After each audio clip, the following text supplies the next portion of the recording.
Aujourd'hui, pendant cette session de septembre, Jean-Claude Juncker, le président de la Commission européenne, a fait son dernier discours sur l'état de l'Union dans le cadre du mandat qui est le sien à la Commission européenne. Dernier discours puisque après le renouvellement du Parlement européen en mai 2019, eh bien, il y aura un changement, bien entendu, des membres de la Commission européenne. C'était un discours très authentique, très solide, sans effet de manche, mais pointant les difficultés de l'Europe, mais aussi son devenir ainsi que son présent. Et au fond, on pourrait reprendre une citation à propos de l'époque dans laquelle nous sommes et dans laquelle baigne l'Union européenne, en disant que ce n'est pas une époque de changement, mais on vit un changement d'époque. Et c'est la réalité aujourd'hui, tant les défis sont importants depuis la Seconde Guerre mondiale.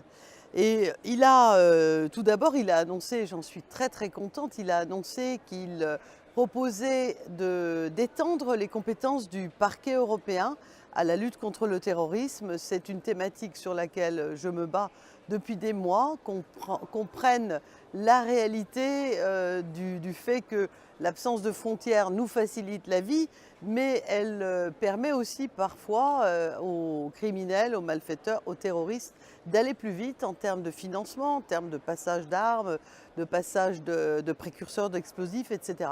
Et donc ça a été annoncé comme une mesure à venir et j'en suis vraiment très contente pour les Européens.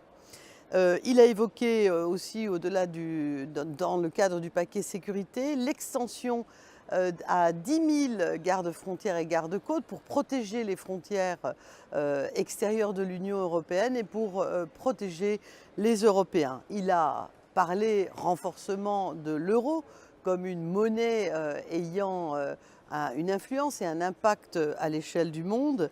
Il a évoqué avec beaucoup de discernement la question des migrations en rappelant que le Parlement européen ainsi que la Commission avaient œuvré dans un sens de la solidarité européenne depuis de longs mois et qu'il appartenait aux États de prendre leur part dans la décision en matière de migration.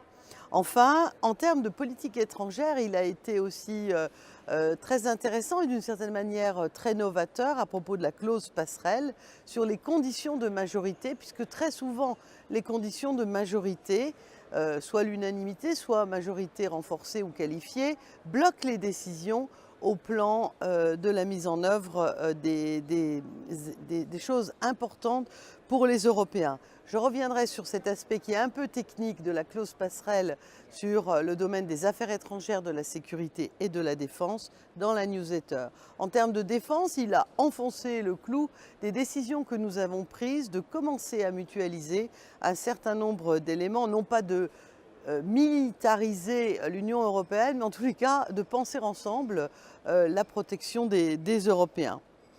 Il a parlé aussi de la lutte contre le blanchiment des capitaux.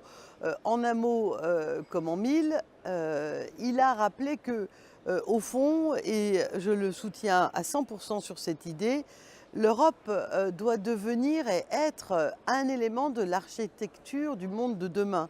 Dans le concert des nations, la voix de l'Europe doit être intelligible, elle doit être forte, elle doit être crédible pour être entendue, pour être reconnue et pour donner de la cohérence sur la force de l'Europe par rapport aux équilibres du monde.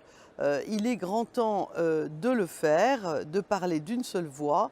Et il a ajouté un aspect auquel, pour ma part, et mon groupe politique, le MoDem, est très attaché, c'est l'idée de vraiment créer des éléments de partenariat avec l'Afrique, non pas regarder l'Afrique comme un continent qui attendrait de la charité, mais traiter avec l'Afrique comme un partenaire économique, social et politique. Telle est la teneur générale de ce discours sur l'état de l'Union, prononcé ce matin par Jean-Claude Juncker, auquel ont répondu les leaders de groupe et notamment Guy Verhofstadt. Peut-être le retrouverez-vous, où il a été, comme à l'accoutumée, extrêmement pertinent et politiquement intelligent.